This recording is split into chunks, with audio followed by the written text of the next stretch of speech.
इस वीडियो में हम बात करने वाले हैं डिफेंस इन डेप्थ। देखो, डिफेंस इन डेप्थ बहुत ही इंपॉर्टेंट कॉन्सेप्ट है। अगर आप साइबर सिक्योरिटी टीम में हो, ठीक है, पॉलिसीज़ वगैरह क्रिएट करते हो या फिर नेटवर्किंग के टीम में हो, तो डिफेंस इन डेप्थ आपको हमेशा मालूम होना चाहिए कि कैसे एक्चुअल में डेटा को, इन्फॉर्मेशन को आप किस किस लेयर पे आप क्या क्या चीज़ें कर सकते हो, उस चीज़ के बारे में बात करेंगे। सबसे पहले देख लेते हैं कि डिफेंस इन डेप्थ होता क्या है एक्चुअल में।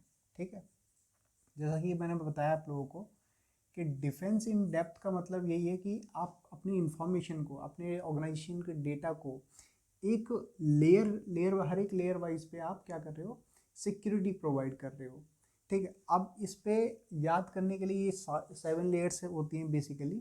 ठीक है, कहीं कहीं पे डिफरेंट 5 लेयर्स भी बताते हैं। बेसिकली 7 लेयर्स होते हैं। और याद कैसे करना है एक्चुअल में मैं आपको बता देता हूँ कि याद कैसे करना है।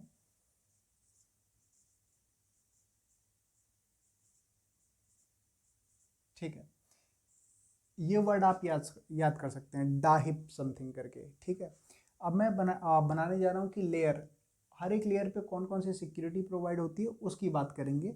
ठीक है, तो सबसे पहले डेटा है हमारा। ठीक है, ये हो गया डेटा आपका। ठीक, फिर आता है एप्लीकेशन।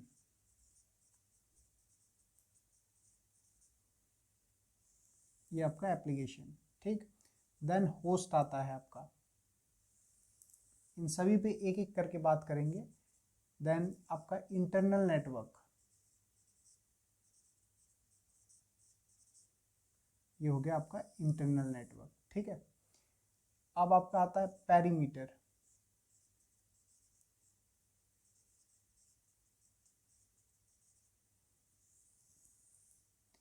देन पेरीमीटर हो गया आपका अभी फिजिकल, क्योंकि बहुत सारी चीज़ें ऐसी रहती हैं जो फिजिकल एक्सेस नहीं होना चाहिए लोगों को। एंड एट द लास्ट आपका ये पॉलिसीज हो गई, ठीक है, या प्रोसीजर्स हो गए, ठीक है, या फिर अवेयरनेस आप बोल सकते हैं। ठीक है, ये सब चीज़ें होती हैं। अब देखो, बहुत बहुत ही सिंपल सा कॉन्सेप्ट है कि एक्चुअल में आपको प्रोटेक्ट करना है, ठीक है, डेटा करना है, लेकिन हर एक लेवल से होके आपको निकलना है। अब फॉर एग्जांपल, जो सबसे पहले लेयर की बात कर लेते हैं, पॉलिसीज़ बहुत ही इंपॉर्टेंट होती है। ठीक है, आप बड़े से मान सकते हैं कि यूएसबी ड्राइव के लिए पॉलिसीज़ है, कोई वेंडर आ रहा है आपके ऑर्गेनाइजेशन में, उसके लिए पॉलिसीज़ है। हर एक चीज़ के लिए पॉलिसीज़ क्रिएट करना इस लेयर का काम रहता है। ठीक है, यहाँ पे या फिर अवेयरनेस, जो मैं बोल रहा हूँ आपको, आप अवेयरनेस भेज रहे हो टीम को, फिशिंग ईमेल का या फिर किसी भी चीज़ का जो कि आपका डेटा या फिर इंफॉर्मेशन आपका सिक्योर कर सके, तो यहाँ पे पॉलिसीज़, प्रोसीजर एंड अवेयरनेस आता है। सेकंड है हमारा फिजिकल। अब फिजिकल, आपके बहुत सारे सर्वर रखे होंगे, ऑन प्रेम में सर्वर रखे होंगे, ऑन प्रेम में आपके बहुत सारी चीज़ें रखी होंगी, different different kind of things. ठीक है, तो उसकी सिक्योरिटी के लिए आपने क्या बैठा रखा है, गार्ड। ठीक है, ये गार्ड सिक्योरिटीज़ को बैठा रखा है। और बहुत से एक्सेस कंट्रोल होते हैं वहाँ पे, डिफरेंट डिफरेंट टाइप्स के एक्सेस कंट्रोल होते हैं। तो फिजिकल को कंट्रोल करने के लिए, फिजिकली कोई उसे डैमेज ना कर पाए, उसके लिए हम ये फिजिकल हमारी एक लेयर है।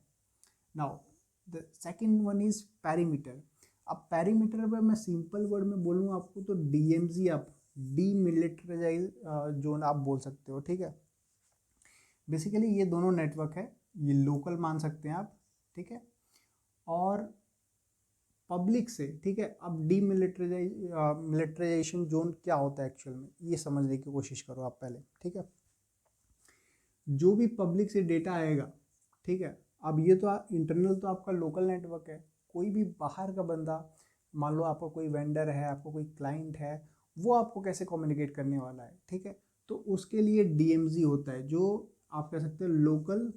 ठीक है, लोकल नेटवर्क से ये ऐसे करे, ऐसे कुछ इस टाइप का ये डायग्राम आप देख सकते हैं। ठीक है, पब्लिक और लोकल के बीच में जो है, लोकल नेटवर्क के बीच में डीएमजी रहता है, उसका ये रोल है। नाउ इंटरनल नेटवर्क में अब आपको क्या चीज़ें दिखती हैं। अब यहाँ पे आप देख सकते हैं कि इंटरनल फायरवॉल। ठीक है, मैं इंटरनल फायरवॉल, आप नोट करना चाहते हो तो नोट कर सकते हो। इंटरनल फायरवॉल होता है ये इंटरनल नेटवर्क पे, ठीक है।